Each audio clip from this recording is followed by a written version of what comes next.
Hey there, it's Lenny McGill with the GlockStore Performance and Custom Shop here in the beautiful Nashville studios, and we're going to talk about ammo today. You know, over my past 35 years of doing this, if I had a dime or a nickel for every time someone said to me, what type of ammo should I shoot? I could be a rich man. That's the old saying, of course, but bottom line is people ask that question a lot. You know, what kind of ammo should I shoot? And I always have really kind of a generic question or a generic answer in a sense. So like, first of all, what's it for? You know, if you're shooting practice, you know, just plinking, shooting targets, you know, running around, having fun, shooting cans, whatever.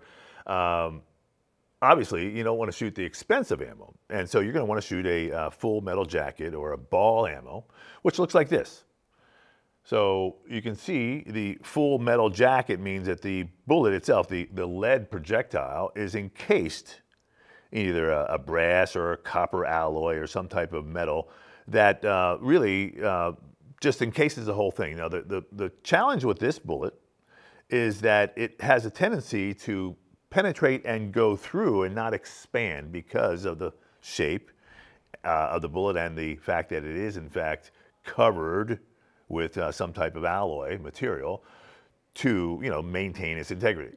So, the best part about the ball ammo is it's less expensive. I mean, literally, you're talking about 25, 30 cents a round, you know, maybe with tax, 35 cents a round, versus the self-defense ammo, which we're going to talk about here, which can run $1.75, even $2 a round with taxes in such a situation. So, you know, bottom line is that's expensive ammo.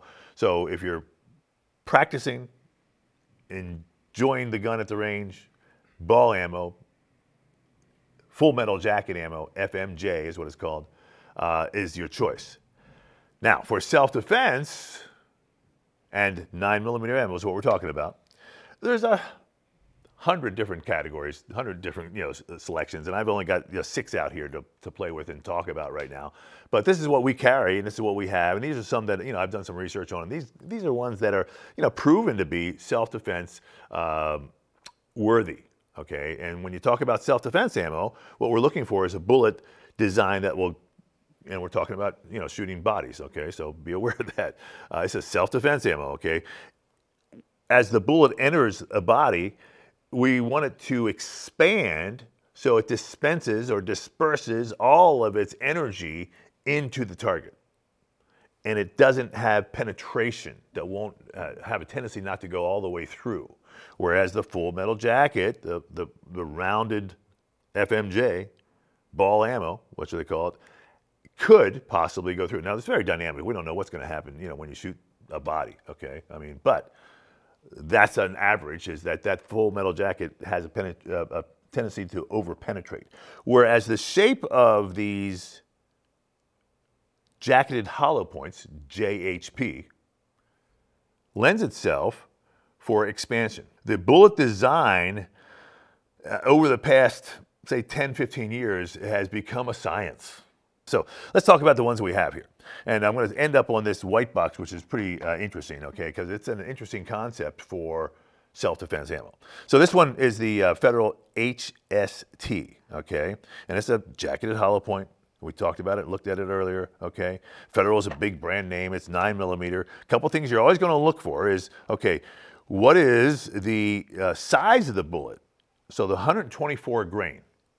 So typically, this 9mm practice ammo is going to be 115 grain, okay?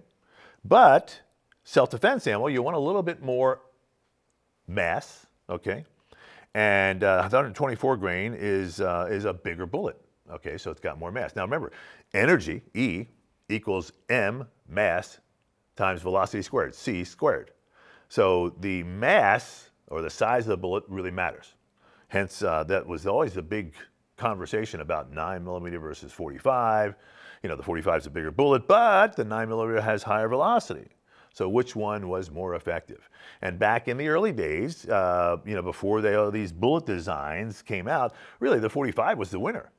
But now we're seeing most law enforcement agencies and federal agencies go to the 9mm for many reasons. One, the bullet design has made up for the mass.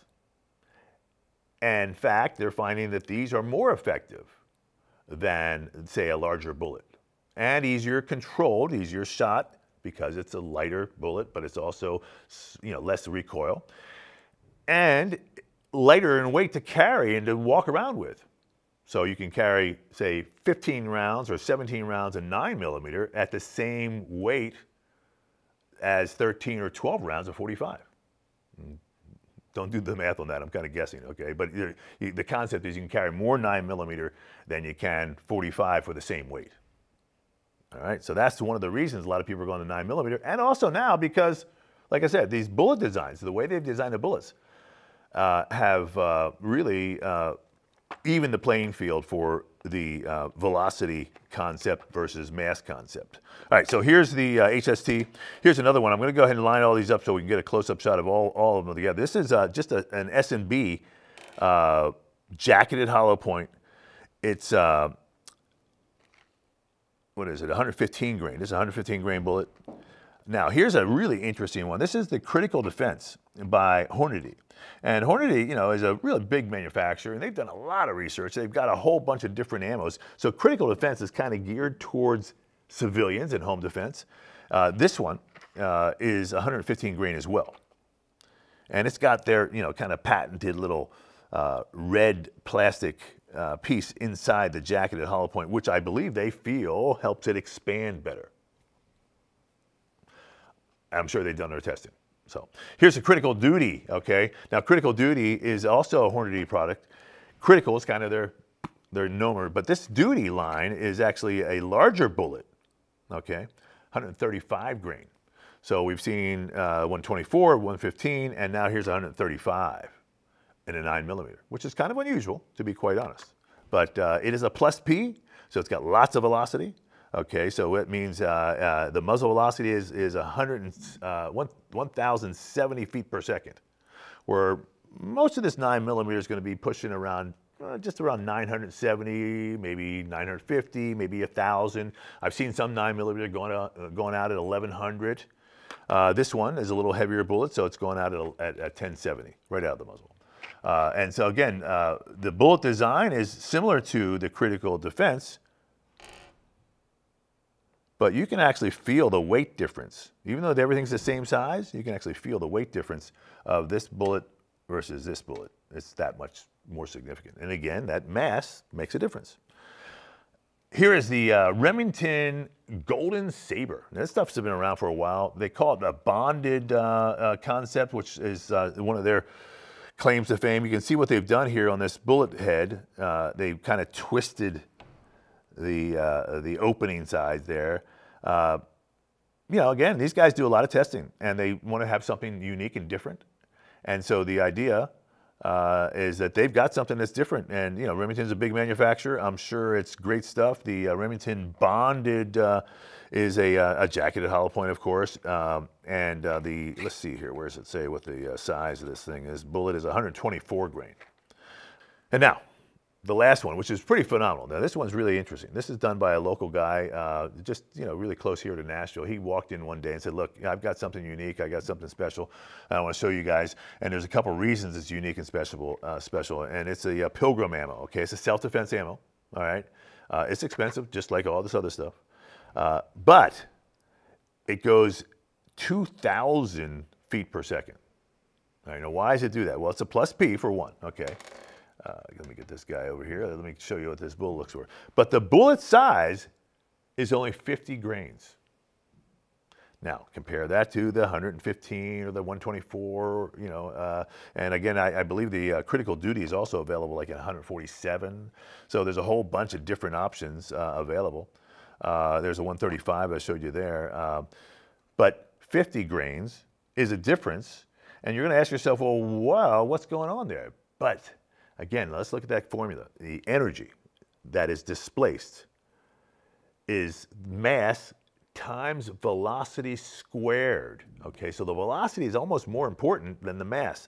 The bullet shape, I would say, is also very important. So that velocity squared, even though this bullet is 1/3 or 1/2 the weight of these other bullets, it's going to put more energy potentially into the target than these will because velocity is squared.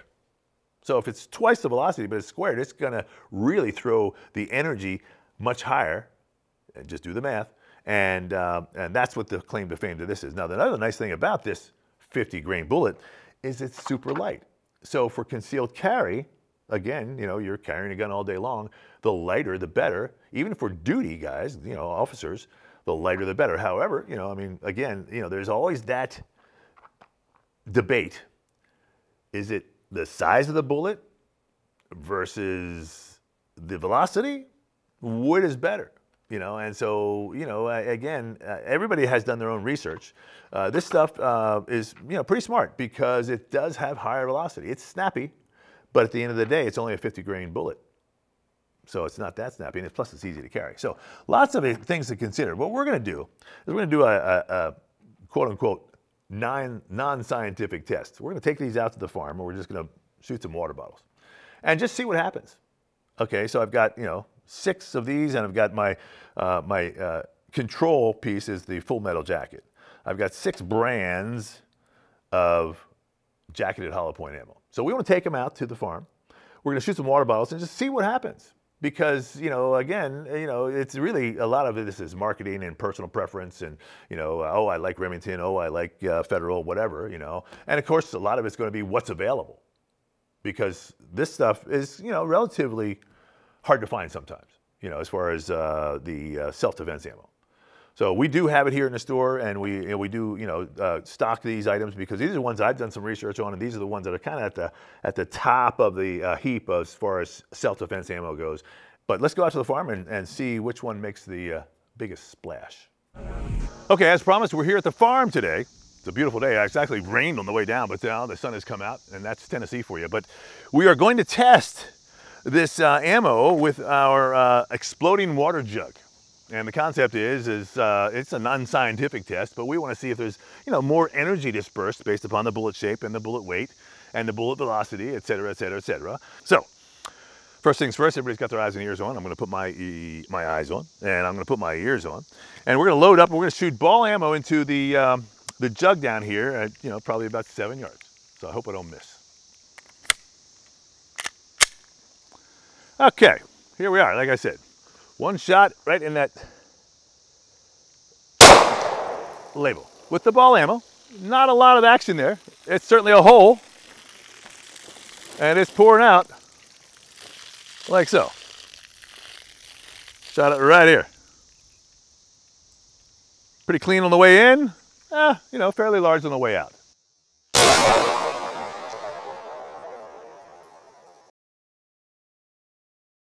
Let's try the jacketed hollow point. Okay, this is the Federal HST 124 grain. One shot into the purple jug. We'll see if it has a little bit more action than the ball ammo or the full metal jacket ammo.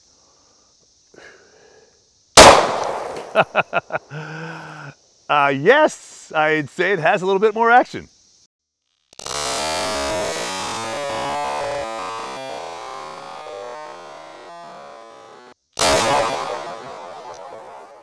All right, so you know I was aiming at the label here, and there's my bullet hole, but you can see it just really made quite an impression.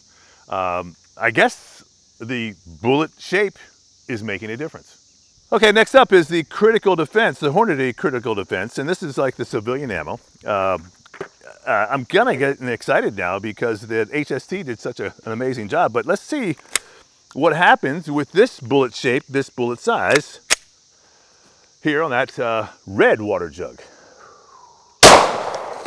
And again, lots of action.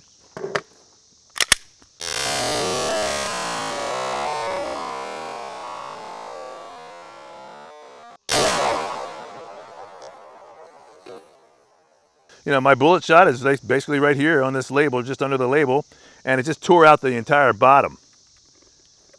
Pretty amazing that there's this much more action based upon the ball ammo. Okay, next up is the Hornady Critical Duty. Now the difference between the duty and the defense, the critical duty, critical defense, is the duty is a 135 grain bullet. So the critical defense is a 115 grain bullet. So about, you know, 15% heavier. And, you know, that's always a concern. Is the bigger bullet better? I'd say yes. All right, let's see what we can do here on the blue water jug. And again, much more action than the ball ammo.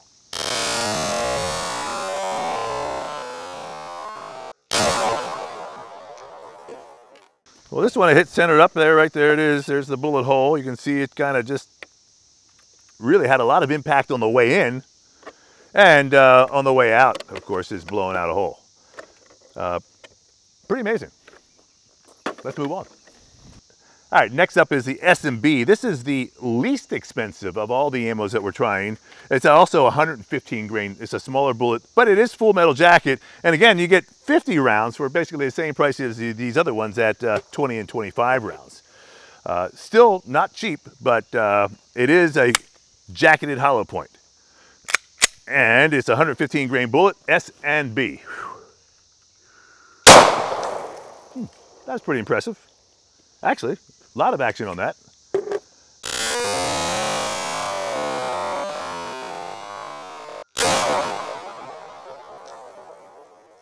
So I hit right up here.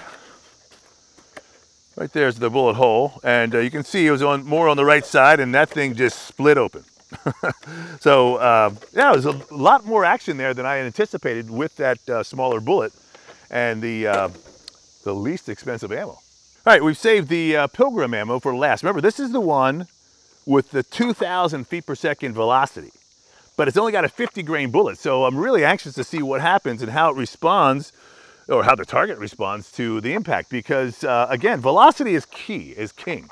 You know, remember the equation, E equals MC squared, C being the velocity. So let's go ahead and load this up. This is a 50 grain bullet, which is pretty darn light.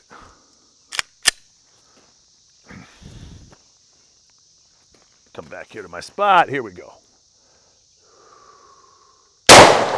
Woo! Wow, that was impressive.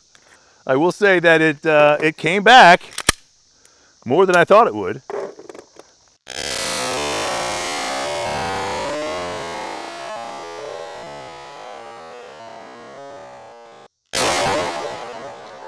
There's my bullet hole right above the target, right above the drinking fountain there, drinking water, and it just blew it straight out. And the water came back, I think, a lot more than some of the other bullets. Okay, now, if you've been paying close attention, you'll notice that we did our testing and we failed to show the Golden Saber ammo, which we talked about at the very beginning of the program, because we had a little technical difficulties at the range when we shot, and somehow that footage got corrupted. But we do have some footage, which I want to show you right now, of the Golden Saber shooting into the water jug. Here we go. Wow.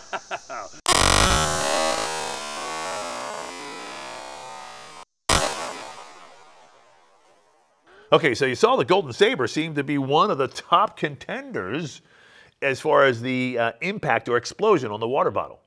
The other one that really surprised me, and I think is the biggest impact that we saw on the water bottle, was the Pilgrim.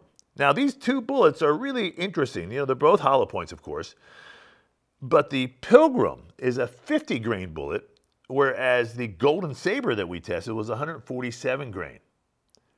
So a huge difference in the bullet size. Now, we'd expect the 147 grain to have the most impact, but it appeared to me, again in this unscientific test, that the Pilgrim, the 50 grain bullet, had even more impact. It seemed to have a bigger explosion on that water bottle. So we decided to go ahead and take it one step further. We purchased a ballistic gel cube or block, and we're going to do penetration tests. Now, the ballistic gel is something that is used frequently in penetration tests. So we're going to go ahead and take these two top contenders in our unscientific test here and see which one makes the most impact on that ballistic gel. Okay, Golden Saber, here we go, into the gel block.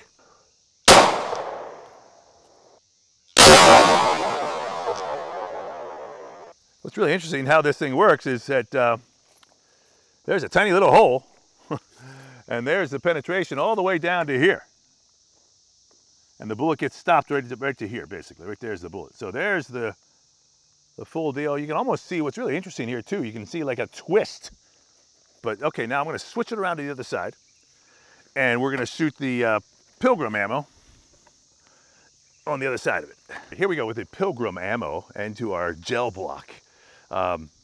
Again, you know, it's going to be interesting to see what happens. I'm going to try to shoot on the other side of the block, and we'll see the difference of how much penetration we get. All right, can't miss here because I only have one shot.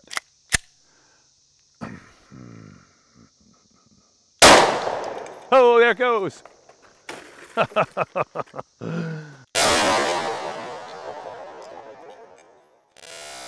Okay, so here is that Pilgrim. I shot a little bit low, and you'll see what happens if you look in here. You'll see that this thing kind of just spread out. The bullet fragmented, and look at all the impact and all the different fragments all over the place. And that's what it's designed to do. So it really put a lot of energy here.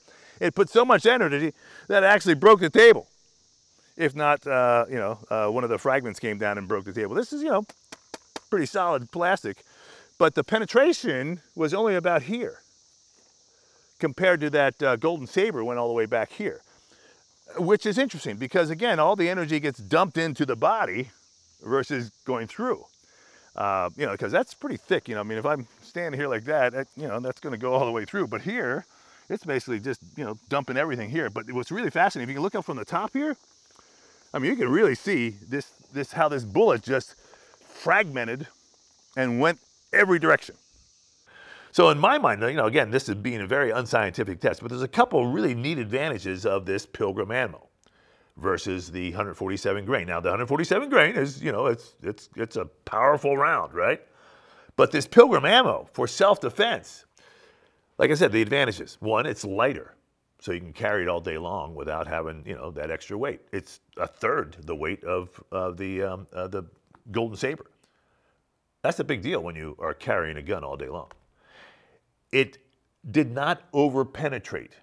So in a sense, it seems to me that it may be a better self-defense round than any of the other ones we tested.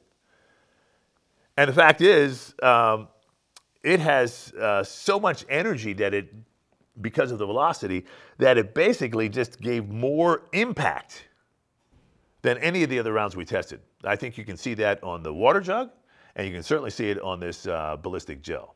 So, in my mind, I will be carrying the Pilgrim ammo in my carry gun because it seems it's a better option for self-defense. Now, again, this is very unscientific, just an opinion. Love to hear yours. We love to do all this fun stuff. This was actually a lot of fun. It was more fun than you know, some of the other videos we did because we actually got to, you know, test some things. And like I said, it's not a scientific test, but in my mind, it's proven to me that, you know, this Pilgrim stuff is pretty effective. Thanks for watching. I'll see you next time.